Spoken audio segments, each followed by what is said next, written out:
Fenômenos geológicos ligados ao ciclo de fogo do Pacífico e seus efeitos globais.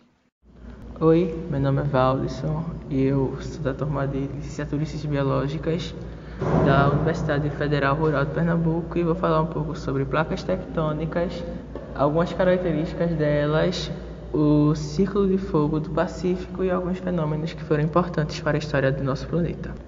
Bem, sabemos que o planeta Terra é constituído de camadas. De dentro para fora, elas são o núcleo, o manto e a crosta terrestre.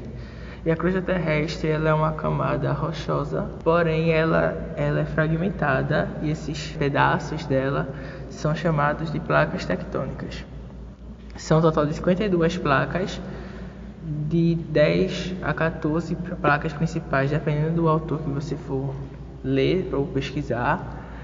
E elas são responsáveis pela deriva continental, pela questão das ações vulcânicas, também dos abalos sísmicos e o relevo terrestre. Essas placas elas possuem movimentos e esses movimentos são divididos em três, de acordo com seus limites. Ele pode ser construtivos, que são movimentos divergentes, quando nós temos o encontro de duas placas e elas se movimentam para direções opostas. Temos movimentos destrutivos, que são os convergentes, que são o encontro de duas placas na mesma direção, que é quando nós temos os pontos de subducção e é onde vai ser formado as fossas marinhas. E também temos os limites, os movimentos conservativos, que são os movimentos paralelos entre duas placas. Elas vão em direções opostas, porém transversais. Elas não vão ter o encontro de placas. E assim, entre as principais placas, a maior de todas é a placa do Pacífico. Ela abrange a maior parte do Oceano Pacífico, por isso o nome Placa do Pacífico. E ela tem aproximadamente 70 milhões de metros quadrados. É na Placa do Pacífico que nós temos o ponto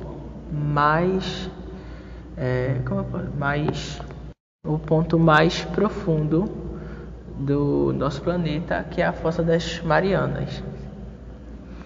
Ela tem alguns pontos de encontro, alguns limites com outras placas bastante importantes. Ao norte, ela se encontra com a placa eurasiana, que ela tem ali um encontro convergente.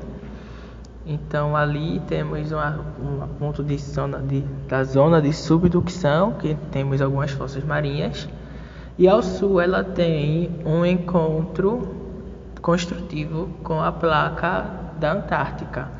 E esse encontro, ele, por ser construtivo, ele vai fazendo essa construção de uma cadeia mesoceânica e elas chegaram num ponto de afastamento tão grande que se tem toda uma nova placa entre elas, que é a placa Pacífico-Antártica.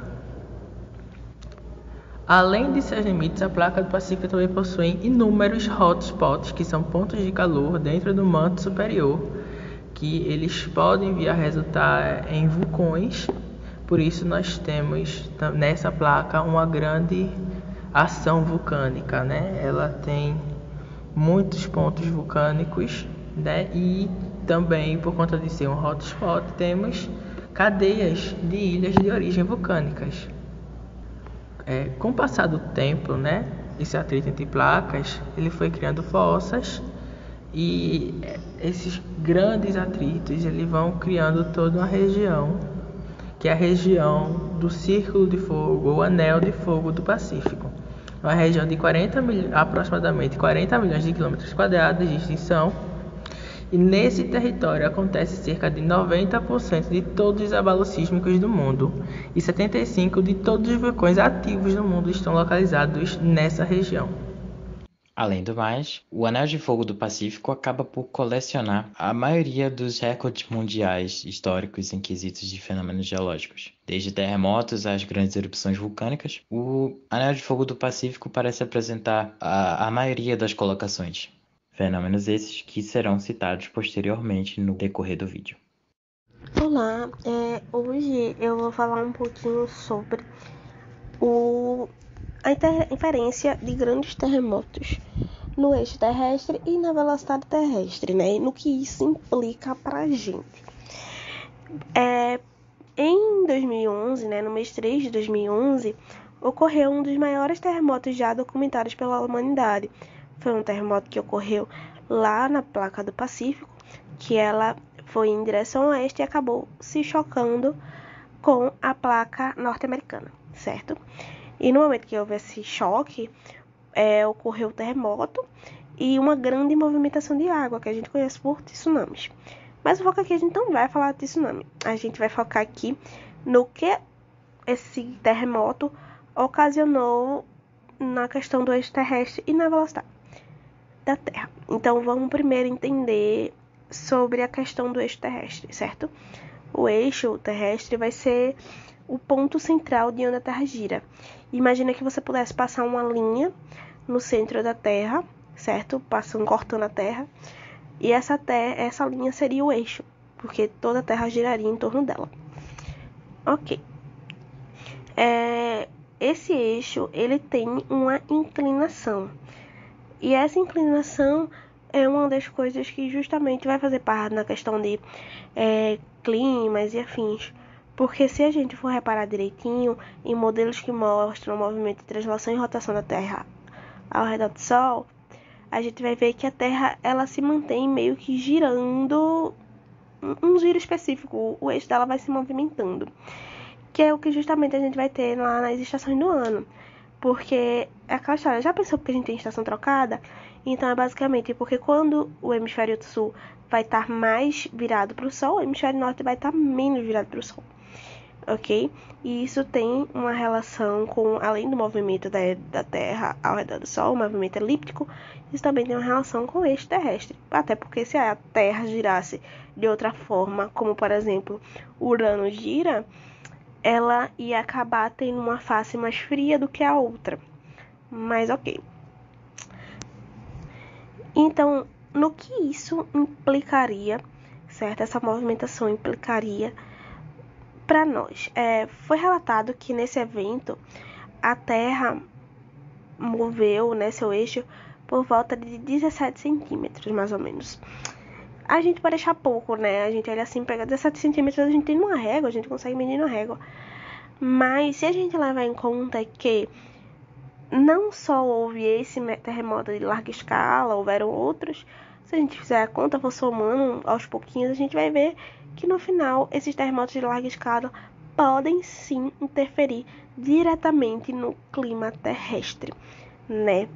Ouso dizer que interferem inclusive na questão do polo magnético terrestre, que a gente tem relatos de que ele vai trocando, oscilando, né, de um lado ao outro. A gente vê isso pelo padrão zebrado nos fundos oceânicos.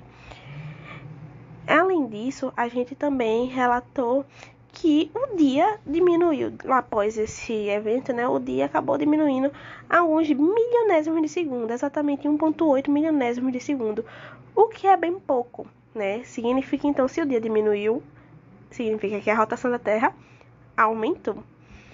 E a rotação da Terra, né? Ela vai influenciar diretamente no evento que a gente vai chamar de força de Coriolis, que é uma força que vai ditar basicamente a direção dos ventos e a direção da maré. Portanto, se a gente olhar direitinho, a gente vai ver que quando a gente tem essa alteração na velocidade da Terra, por mais ínfima que seja, ocorre uma leve mudança nessa movimentação de marés, nada muito gritante, mas o suficiente para, na época, cartas náuticas precisarem ser revistas, né? Então a gente considera uma alteração pequena, porque é uma alteração que a gente não vai sentir no nosso dia a dia, mas é uma alteração importante o suficiente para que a gente tenha alteração dessas cartas náuticas, ok? Eu tentei agora falar um pouco de uma influência mais direta sobre o cotidiano do ser humano, né, que em relação às cartas náuticas, porque apesar de não estar no meu dia ou no seu diretamente, vai estar no dia de outras pessoas, pessoas que trabalham em alto mar e por aí vai. Porque a direção dos ventos, a velocidade dos ventos, direção de correntes, velocidade de correntes, tudo isso vai influenciar justamente nessas pessoas aí, o que, para onde elas estão indo, o que elas querem fazer. E também é bem interessante que o fator da velocidade da Terra e da orientação do eixo dela, né, também vai ser bem importante para o lançamento de satélites terrestres. Porque o que acontece é que as grandes empresas, vou dar um exemplo aqui, a NASA, né, elas aproveitam justamente essa força centrífuga, né, que é a força que vai partir a partir de um objeto girando, ela vai tentar fugir daquele eixo para poder economizar no combustível. Então, se for observar, vocês vão perceber que a maioria, né, desses locais de lançamentos vão estar mais próximo possível à linha do Equador, que é onde a gente vai ter a maior velocidade de aceleração. Isso vai ser uma economia bem interessante. Então, se você tem uma alteração nessa velocidade de movimentação da Terra e nessa angulação do eixo, vai afetar diretamente essas questões de lançamento de satélites, de naves, porque, para vocês terem uma noção, é algo tão importante que a NASA calcula milimetricamente como satélites vão ser lançados para que eles passem na órbita dos planetas que querem de forma correta. Porque 1 milímetro que seja ajustado errado aqui na Terra vão significar metros futuramente para quando esse satélite estiver mais longe, certo? E aí a gente vai ver também mais um impacto direto na vida humana, que é justamente a questão dos satélites e afins, porque muita da nossa tecnologia, nossa internet, nosso sistema de GPS, muitas dessas coisas são dependentes de satélites. Então imagina que a gente tem essa alteração e vai ter que, e se ninguém se der conta, ninguém parar para olhar, pode acarretar um desperdício de milhões, e a gente não quer isso, né? Também a gente vai ter influência, pode vir a ter influências futuras no nosso clima, mas aí o impacto já é um pouco menor, porque foi um impacto pequeno demais para dar uma influência tão direta. O que se tem noção hoje em dia é que o derretimento de calotas polares e afins, né, essa degradação da Terra que o ser humano vem causando, também vem afetando justamente nessa rotação terrestre. Mas isso já é algo para outra conversa. Mas é basicamente isso, né, que eu gostaria de falar. E, se possível, eu gostaria que vocês, né, tirassem um tempinho do dia de vocês e dessem uma pesquisada também sobre esses movimentos terrestres, porque é algo bem interessante que futuramente vocês vão estar podendo explicar aí para os seus alunos e conscientizando o pessoal sobre a importância da nossa Terra. Pensando, nossa, não é só um giro, né? Ok, é isso, muito obrigada. Agora, explicados o que é o Círculo de Fogo do Pacífico e como alguns eventos geológicos podem ter escalas globais, por mais que sejam imperceptíveis, existem também alguns fatos históricos ligados a eventos nessa região que são, no mínimo, inusitados. A erupção do Krakatoa, por exemplo, em 1883, foi uma das mais catastróficas da história.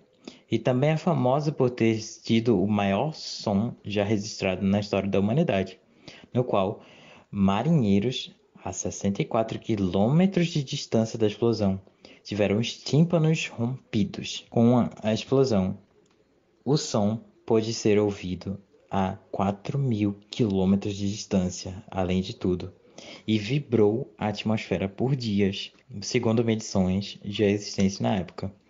Além do mais, os efeitos das cinzas na atmosfera fizeram o inverno posterior àquele ano ser bem mais frio. Mas é algo comum vulcões terem invernos vulcânicos que são mais frios. Desde que a erupção seja grande o suficiente e jogue cinzas o suficiente na atmosfera para tal, mudanças climáticas são até esperadas, dependendo da erupção vulcânica, claro. Um caso que pode ser citado é o de anos anteriores a este daí, anos anteriores ao do Krakatoa, que foi o Tambora, também na Indonésia, assim como Krakatoa, esse também é da Indonésia, que em 1815 teve uma erupção que resultou em um verão na Europa, um verão sem sol, que foi apelidado de O Ano Sem Verão, pois as pessoas que estavam esperando um verão com férias caloroso como sempre, receberam um frio incessante e chuvas que não paravam de cair. Um fato interessante e histórico ligado a esse acontecimento é o de um grupo de escritores ingleses que estavam na Suíça naquele momento.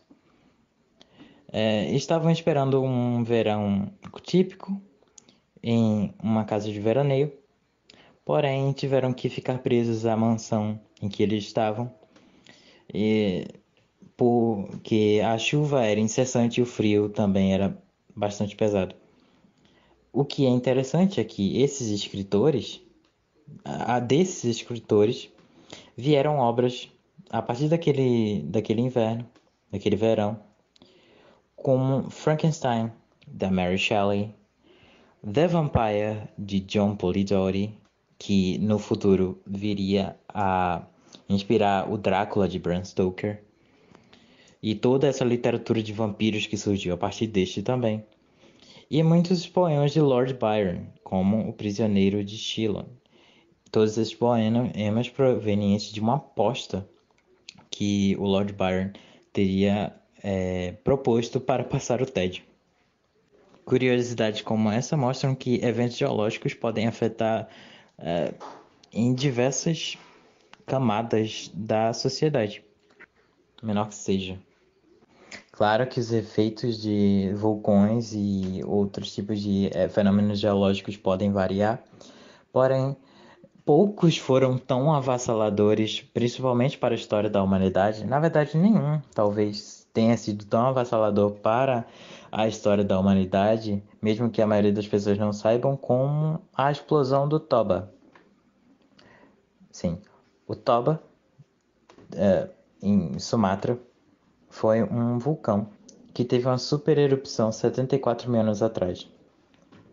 Ele teve a maior erupção vulcânica do mundo nos últimos 3 milhões de anos.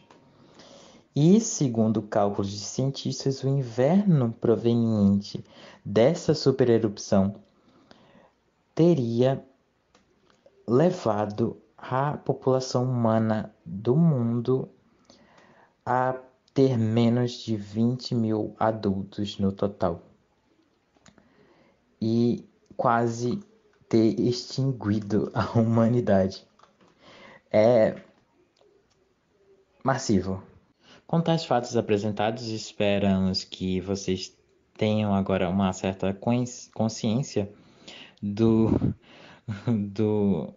do quanto essa área é ativa geologicamente e de como tais fenômenos podem acarretar em diversas situações no mundo e como essa área influencia toda até a nossa história como um todo.